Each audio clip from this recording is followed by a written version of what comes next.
Good day, Grade 8 learners. Welcome to the TLE Exploratory 8 Cookery. I'm Mary Jane Serena Stan. I will be your virtual teacher for today.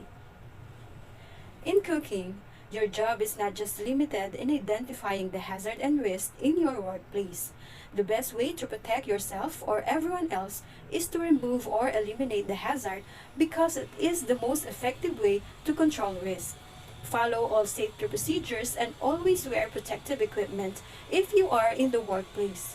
And attend trainings, drills, and seminars to keep abreast with the new occupational health and safety procedures. I think you have already the idea of what lesson we are going to talk about today. Yes, you're right. It is the very last lesson for this quarter, which is the lesson 8. Evaluate and control hazard and risk in the workplace. But why it is important to evaluate and control hazard and risk in the workplace? Correct, because it helps avoid injuries, illnesses, and accidents. It can minimize or eliminate safety and health risks. And lastly, it helps the employers to provide their workers with safe and healthful working conditions. At the end of this lesson, you will be able to evaluate hazard and risks in the workplace. Assess hazard and risks in the workplace. And number 3, value the importance of controlling hazard and risks in the workplace by assessing the consequences and giving recommendations on the actions that need to be taken. Before we start our lesson, let's check how much you have learned from our previous lesson. I prepared some activities for you. Are you ready? Okay, let's get started. First, let me ask you this question. What is the difference between hazard and risk? Very good! Hazard is a situation that could cause harm or could be dangerous to people in the workplace or near the workplace. While risk is the chance, high or low, that any hazard will actually cause somebody harm. Next activity. I will show you some pictures and identify whether it is a hazard or a risk. Are you ready? Okay, let's get started. Image number 1.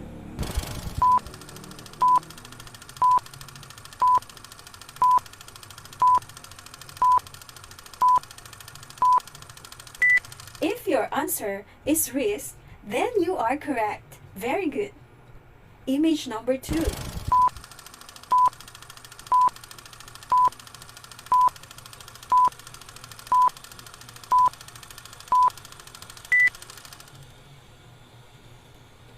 If your answer is hazard, then you are correct.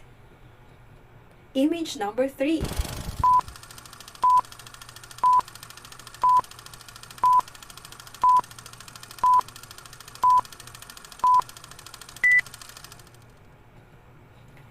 Okay, if your answer is risk, then you are correct. Good job.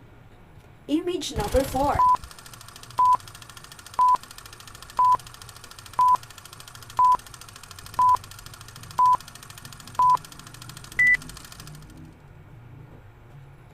If your answer is hazard, then you are correct. Very good. Image number 5.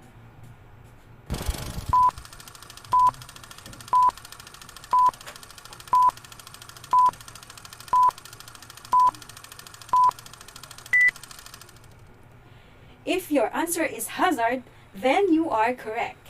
Very good. Good job. I hope you learn and enjoy our simple activity.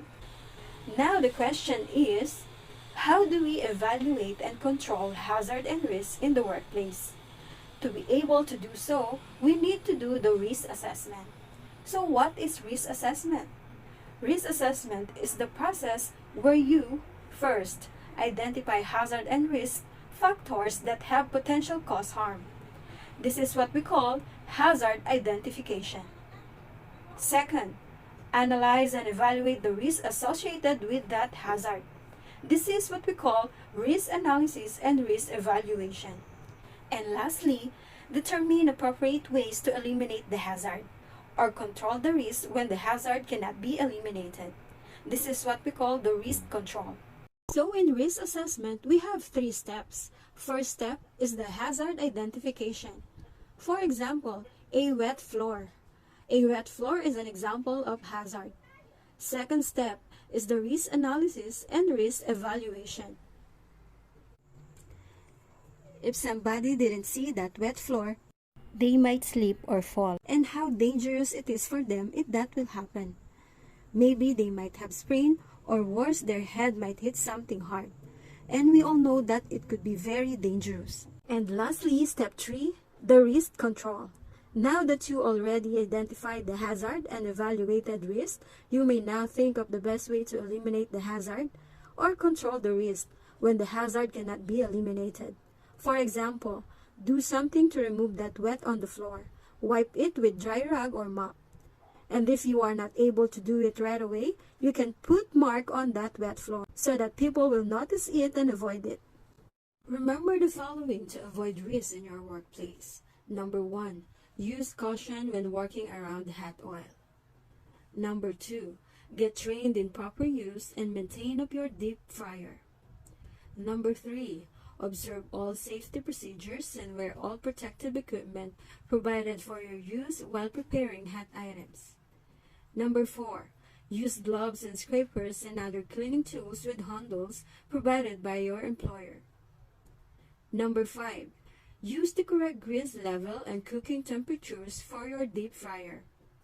Number 6, keep stoves and surfaces clean to prevent grease flare-ups. Number 7, avoid reaching over or climbing on top of fryers and other hot surfaces. Clean vents when oil is cool. Number 8, keep floor surfaces clean and dry to prevent slipping or falling onto hot surfaces. Number 9, wear slip-resistant shoes. Floor should be cleaned often with grease-cutting solutions. Number 10, don't work closely to hot fryers when the floor is wet. Number 11, don't spill water or ice into oil. Don't store employee drinks by deep fryers. They could be easily bumped into the hot oil and cause a flare-up.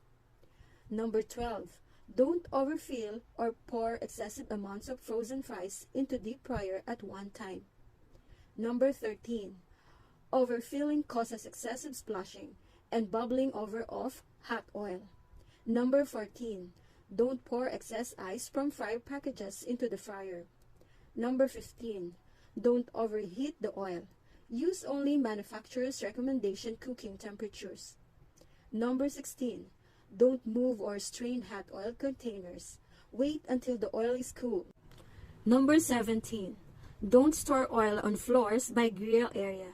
Someone could slip and fall into the oil. And lastly, number 18, extinguish hot oil or grease fires by using a Class K fire extinguisher. I hope you understand our lesson for today. For me to determine whether you already understand our lesson, I prepared the simple activities for you. The first activity is very simple, the very famous true or false. All you have to do is analyze the statement that I'm going to mention.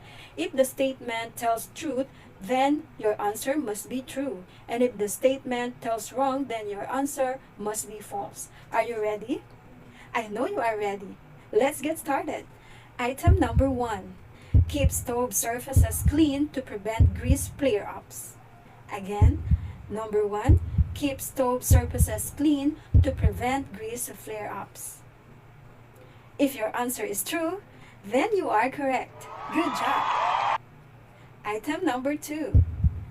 Floor surfaces must be clean and dry to prevent slipping or falling onto hot surfaces. Again, number 2. Floor surfaces must be clean and dry to prevent slipping or falling onto hot surfaces. If your answer is true, then you are correct. Very good. Item number 3. Store oil on floors by grill area. Again, number 3. Store oil on floors by grill area. If your answer is false, then you are correct. Item number 4. Observe all safety procedures and wear all protective equipment provided for your use while preparing hot items. Again, number 4, observe all safety procedures and wear all protective equipment provided for your use while preparing hot items. If your answer is true, then you are correct. Very good. Now let's proceed to the next activity. Identify what type of kitchen hazard is on the picture that I will be showing you. Whether it is biological hazard, psychological hazard, electric hazard, chemical hazard, ergonomic hazards, or physical hazard. Image number 1.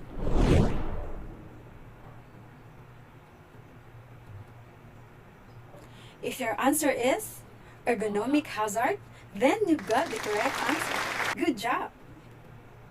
Image number 2.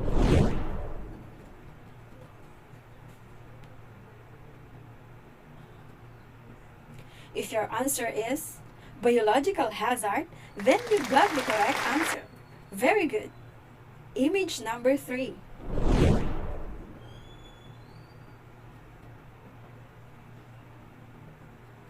If your answer is psychological hazard, then you got the correct answer.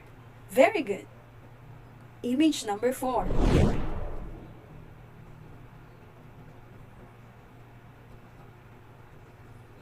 If your answer is chemical hazard, then you got the correct answer. Very good.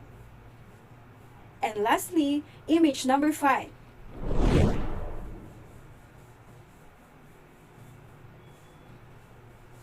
If your answer is physical hazard, then you got the correct answer.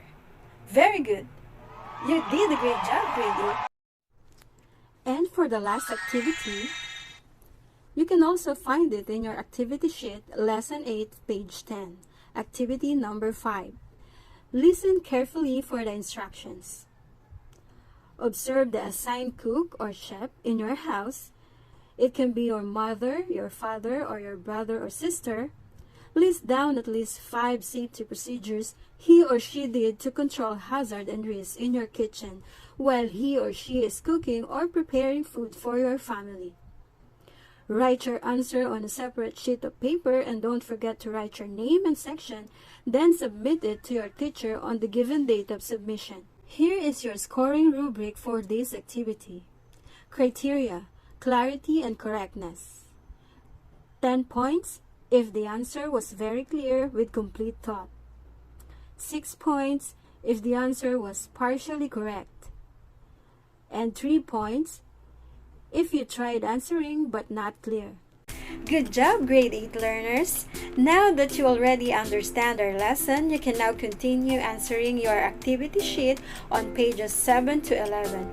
But I have some friendly reminder for you. Please read and understand the instructions to avoid some mistakes. I know you can do it. Good luck! And that would be all. I hope you learn and enjoy our discussion for today. Again, I'm Miss MJ Saranestan, your virtual teacher for today, leaving you this beautiful quote: "The wonderful thing about learning something is that nobody can take it away from you." Bye! See you next time!